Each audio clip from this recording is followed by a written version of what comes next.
Well, Harry chose a cooking technique which is one of the hottest things around. The consequences of this challenge: 3 people safe, but 3 people into tomorrow's pressure test. First dish we'd like to taste belongs to Melina. I want to show growth to myself and to the judges, and I feel like I've done that today. I'm hoping that they see it too, and I'm pretty happy walking my dish up today. Wait. Alina, what have you cooked? I've decided to call it cool as a cucumber because that's the opposite of how I was feeling at the beginning of the cook.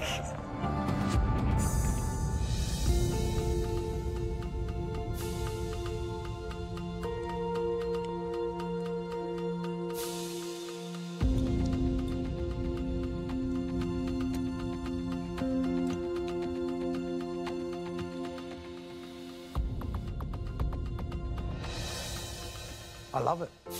It's refreshing, it's interesting, and you had to use liquid nitrogen, and you use that in a really smart way. This is really what so much modern cooking is all about. Take one ingredient and just explore it in lots of different ways, both texturally and in terms of your flavour pairings. And I love the fact that every mouthful is different. Sometimes you get a little hint of apple at the back of the cucumber. Sometimes you get a little hint of dill. This style of cooking, this kind of level of complexity becomes you. It's wonderful. Well done, Alina. Thank you. Cracking. I am over the moon with the feedback from the 3 judges today. Good job, darling. It's time for Mimi's dish. I'm feeling really happy with how my plate looks. I'm just hoping that my ice cream has enough mint punch in it to make it seem like a mint slice. Mimi, what's the dish? A foraged mint slice, so you've got to forage for it yourself. Last question. Did you puree mint leaves in order to infuse the cream? Yes, I did.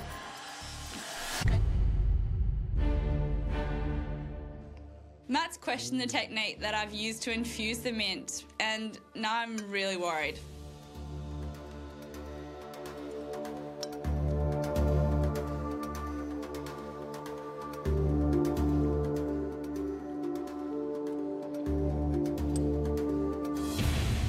It needs to be mintier.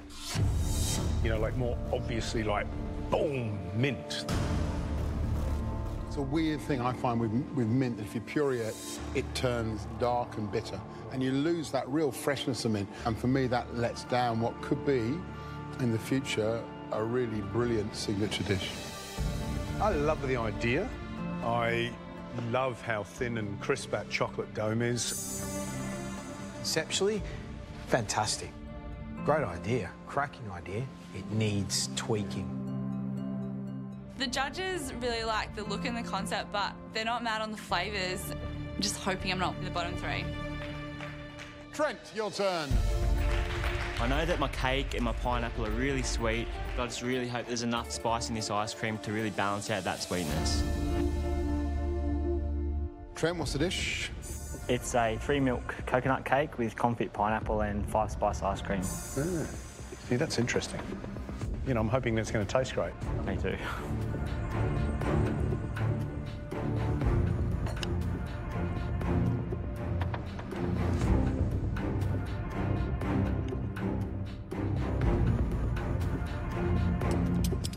This dessert sort of plays to your head.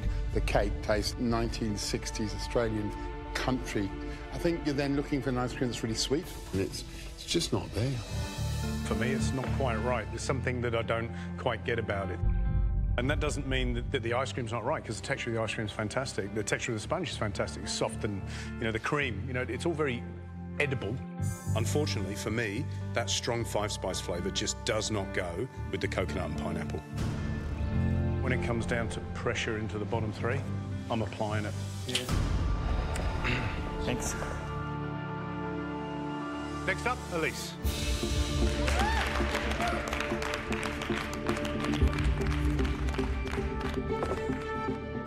It's saffron mousse with date and pecan. And the ice cream is? An orange blossom.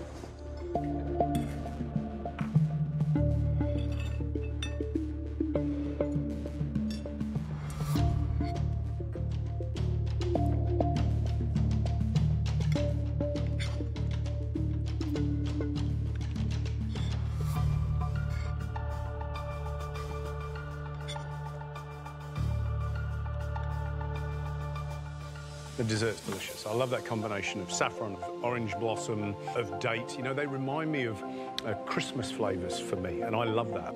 I think it's absolutely delicious. It's yum, and I love how the sugar's really low on it. And, you know, you can taste saffron. And you definitely taste saffron. Definitely taste saffron. I know what Matt's going to say. Okay. It is chronically crying out for something fresh. It's crying out some fresh orange on there, because otherwise everything's quite confected. So it needs some brightness. Not a bad dish, and there's some amazing. The ice cream is absolutely beautiful. Best ice cream. Yeah. Thanks, Elise. The judges loved the ice cream, but it's definitely missing the freshness. How did I forget that? Next up to the tasting table is Matt.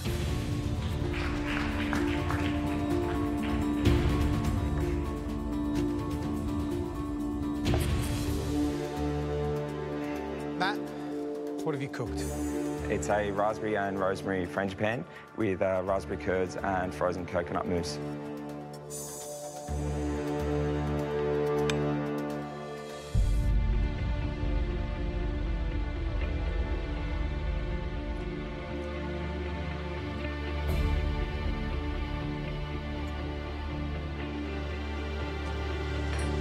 I think you're in a bit of trouble. It's a cake you might find in a shop and buy to take home to have with tea. The cake itself, I watched you make it. That mixture was separated when you were adding in the almond meal. It's not 100%. You cooked so well in the previous cooks. This is not what we've come to expect from you. It's not the thoughtful cooking. It's not the beautiful plating. It's you on an off day. There's really not a lot that will act as a safety raft for you going to the bottom three. Thanks, boys. It's pretty tough for me to accept the fact that, you know, I've had an off day in the kitchen, but it's come at a time where you can't afford to have them